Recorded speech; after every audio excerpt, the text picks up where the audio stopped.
Hi everyone, this is Jatin, your maths and science teacher. Welcome to Level Up Learning Academy. तो आज हम लोग class ninth surface area और volume का first question करने वाले हैं एक्सरसाइज 11.4 का। तो चलिए शुरू करते हैं। तो फर्स्ट क्वेश्चन में दो पार्ट्स हैं। Find the volume of a sphere whose radius is 7 centimetre और सेकंड पार्ट में रेडियस दिया हुआ है 0.63 मीटर। ओके, तो मुझे क्या निकालना है? मुझे स्फीयर की वॉल्यूम निकालनी है। तो सबसे पहले आपको ये पता होना चाहिए कि स्फीयर क्या होता है। तो जस्ट लाइक जैसे एक बॉल होती है, एक गेंद होती है, तो बिल्कुल उसकी जैसी शेप जो है वो एक स्फीयर की शेप है। स्फीयर एक 3 डायमेंशन फिगर होता है। तो अगर आपको इसकी वॉल्यूम फाइंड आउट करनी है तो इसके लिए आपको एक फॉर्मूला याद होना चाहिए। तो क्या होता है फॉर्मूला वॉल्यूम निकालने का? Volume of a sphere. तो volume of sphere find out करने के लिए हमारे पास जो फॉर्मूला है वो है 4/3 पाई r क्यूब। ओके, तो मुझे बस क्या करना है, मुझे सिर्फ इसमें वैल्यूज पुट करनी है 4/3। अब देखिए पाई की वैल्यू अगर आपको नहीं दी गई है क्वेश्चन में तो आपको बाय डिफॉल्ट इसकी वैल्यू 22/7 लेनी है। ठीक है, तो आप इसकी वैल्यू 22/7 पुट कर देंगे। अब आगे मुझे रेडियस चाहिए। तो फर्स्ट पार्ट के लिए रेडियस कितना है? 7 सेंटीमीटर। तो 7 लीजिए। अब क्योंकि r की पावर 3 है, पावर 3 का मतलब क्या होता है कि आपको r कितनी बार लेना है? 3 बार। तो मैं 3 बार मल्टीप्लाई में 7 × 7 × 7 लिख दूंगा। और अब मुझे बस इसको क्या करना है? सॉल्व करना है। तो 7 × 1 = 7, 7 × 1 = 7। तो 7 से 7 कट चुका है और कुछ भी नहीं कटेगा। अब रिमेनिंग सब चीज़ों को आप मल्टीप्लाई कर दीजिए। ठीक है, 4, 22, 7 और 7 इन सबको मल्टीप्लाई करिए और उसको फिर 3 से आप डिवाइड कर दीजिए। तो आपके पास जो फाइनल आंसर आएगा it will be 1437 centimetre cube. तो ये आपका मिक्स फ्रैक्शन में हम इसका आंसर निकाल सकते हैं। आप चाहें तो पॉइंट्स में भी इसका आंसर आसानी से निकाल सकते हैं। और देखिए किसी भी क्वेश्चन को जब आप करते हैं फाइनल एग्जाम में तो आप डायरेक्ट, जैसे अभी मैंने आपको बताया कि आपको स्फीयर का वॉल्यूम निकालना था, तो आप डायरेक्ट ये नहीं करेंगे। आप सबसे पहले जो चीज़ गिवन होती है आप वो भी बताएंगे ताकि आपको फुल मार्क्स मिले। तो आपको जैसे रेडियस दिया हुआ है तो सबसे पहले आपको लिखना चाहिए कि रेडियस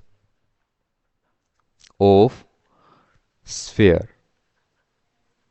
इक्वल टू 7 सेंटीमीटर। ठीक है, अब देखिए रेडियस सेंटीमीटर में था तो जो वॉल्यूम आया उसमें मैंने पीछे सेंटीमीटर और उसकी पावर 3 लिखी है, क्योंकि वॉल्यूम का जो यूनिट होता है उसमें क्यूब लगाना होता है। अगर यहाँ रेडियस मीटर में होता तो मैं मीटर क्यूब करता। ठीक है, तो आई होप आपको इसका फर्स्ट पार्ट क्लियर होगा। तो चलिए अब हम इसका जो सेकंड पार्ट है वो कर लेते हैं। तो सेकंड पार्ट में भी आप सबसे पहले जो चीज़ गिवन है वो लेंगे। Radius of sphere equal to 0.63 metre, वो आप लिख सकते हैं। वॉल्यूम ऑफ स्फीयर का फॉर्मूला लगा देंगे, यही वाला फॉर्मूला जो हमने फर्स्ट पार्ट में लगाया है। ठीक है, तो मैं बस आपको डायरेक्ट सॉल्व करके दिखा देता हूँ कि आंसर कितना आएगा।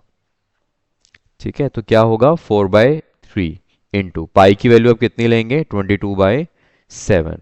रेडियस रेडियस कितना है? 0.63, और क्योंकि उसकी पावर 3 है आपको वो 3 बार लेना है। ठीक है, तो पॉइंट हटाइए, डिवाइड में 100 आ जाएगा। यहाँ पर भी पॉइंट हटा दीजिए, डिवाइड में 100। पॉइंट हटा दीजिए, डिवाइड में 100। ठीक है, अब इसको सॉल्व करते हैं। तो 7 × 1 = 7, 7 × 9 = 63।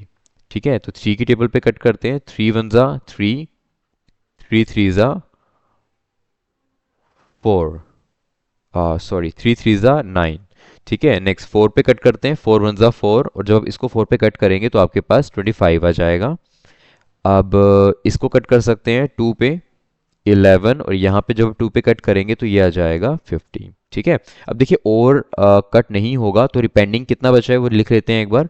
तो ऊपर जो है यहाँ 11 बचा है, मल्टीप्लाई में 3/25 बचा है, उसके साथ मल्टीप्लाई में 63 डिवाइडेड बाय 50 बचा है, और मल्टीप्लाई में 63 डिवाइडेड बाय 100 रिमेनिंग है। ठीक है, अब ऊपर वाले नंबर को मल्टीप्लाई करिए और फिर नीचे वाले नंबर्स को मल्टीप्लाई करिए, तो कितना आंसर आएगा देखते हैं एक बार। तो जब मैं ऊपर वाले नंबर्स को मल्टीप्लाई करता हूँ, 11 मल्टीप्लाई 3 मल्टीप्लाई 63 एंड मल्टीप्लाई 63, तो मेरे पास रिजल्ट आता है 1309 7 और डिवाइड में अगर हम इसको सॉल्व करें तो 25 × 50 × 100, तो ये आ रहा है 125000। और अब आप जब इसको इससे डिवाइड करेंगे 130977 को हमें डिवाइड करना है 125000 से, तो मेरा आंसर लगभग आएगा 1047।